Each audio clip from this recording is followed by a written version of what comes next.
Okay, we're going to talk about multisystem anomalies in severe combined immunodeficiency with mutant BCL11B. Okay, definition. Severe combined immunodeficiency is characterized by arrest T lymphocyte production and B lymphocyte diffusion, which result in life-threatening infection.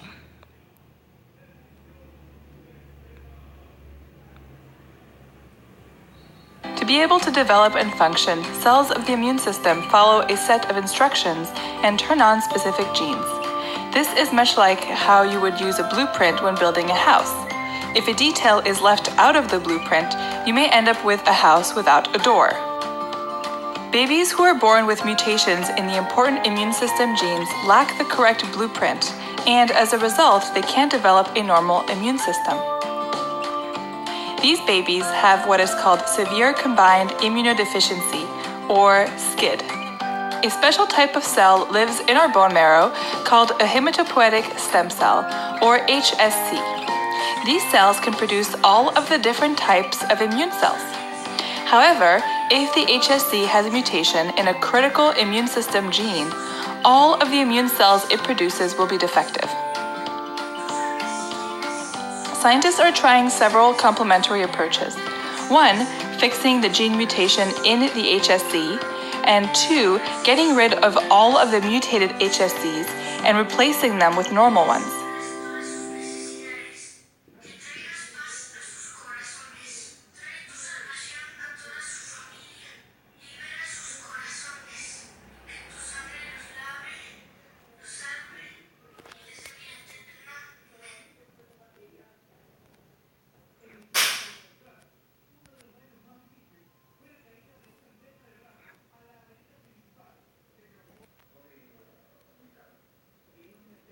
Okay, applications in medicine. SCID was detected in a newborn before the onset of infection by means of screening of T cell receptor excision circle, a biomarker for thymic output. On confirmation of the condition, the affected infant was treated with allogenic hematopoietic stem cell transplantation.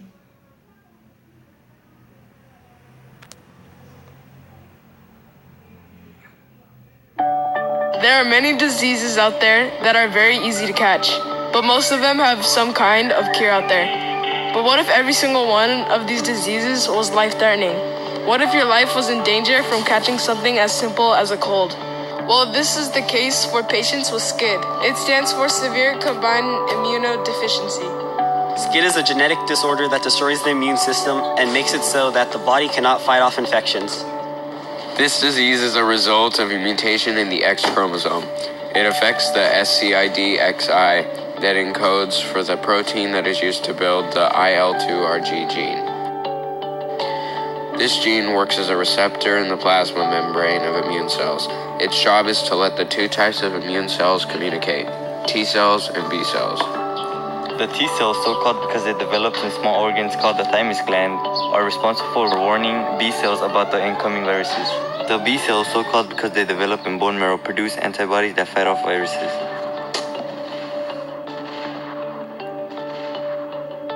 This mutation makes it so that the transport protein is absent from all B cells. Now the T cell's message cannot enter.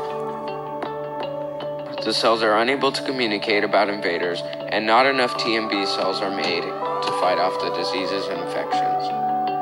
Because SCID is an X-linked disorder, it is mostly common in males since they only have one X chromosome. So if they have the mutation, they're automatically going to have the disease. A female can be a carrier but not have the disease if she has an extra good X chromosome. SCID is a recessive disorder.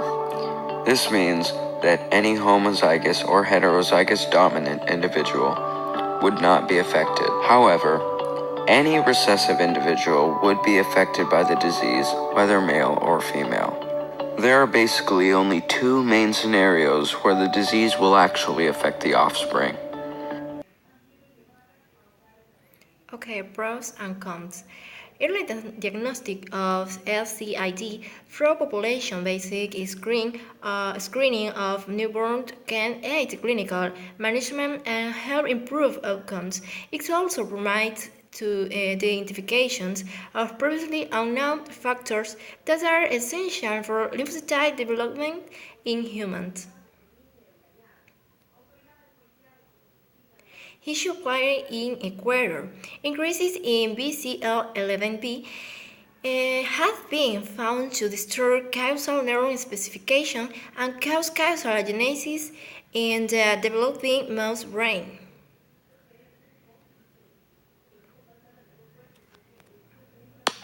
So before we get into the immune response, we're going to need to understand a little bit about how dengue actually infects a cell. And if we can roll this video, what you'll see is how dengue can actually approach a particular cell. This is, as we saw very nicely from Joe's lectures, what the dengue virus virion looks like, and the lipid bilayer underneath the proteins, the capsid, and then within the capsid, the RNA genome of the virus. And so this virion is floating in your bloodstream and will approach a cell, often what we call myeloid cell, which is a monocyte or a macrophage of dendritic cell of the immune lineage, and will actually attach to, this is called the cognate receptor, and we'll talk later about a different type of receptor called an FC receptor. And what will happen is that there'll be an interaction, and this will, through what we call receptor-mediated endocytosis, the virion will enter into this endosome, which is a membranous vesicle. And what will happen is that there are pumps that will pump in protons and will lower the pH. And you can see this by a gradient of pink. And as the pH is lowered, there's a movement of those envelope proteins, which actually will completely transform the conformation, which will allow it to actually fuse with the endosomal membrane, fuse it with the virion membrane, and then allow the capsid and then within that the RNA genome to be delivered into the cytoplasm of the cell. And that will then establish infection.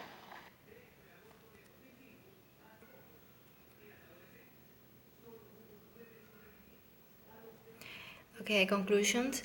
Newborn screening facilitates the identification and treatment of the previously unknown cause of human LCID, coupling exome sequencing with the evaluation of candidate genes in humans, hematopoietic stem cells, and in zebrafish relate that a constitutional BCL11B mutations caused by human multisystem anomaly with LCID, and also related a predetermined role for BCL11B in hematopoietic progenitors.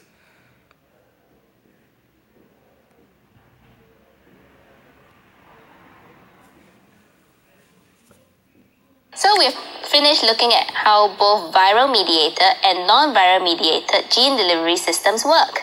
Let's now look at a case example where gene therapy via a viral-mediated gene delivery system is used to treat a condition called severe combined immunodeficiency, otherwise known as SCID. Let's start with a background of disease. SCID is a severe form of heritable immunodeficiency. It's also known in popular culture as the bubble boy syndrome. In affected individuals, the T and the B cell lymphocytes, which are specialized infection-fighting white blood cells, are either reduced in numbers or malfunctioning. It's also known as combined immune deficiency, as it affects the function of two types of infection-fighting cells, namely the T and the B cells, while other immune system diseases involve only one.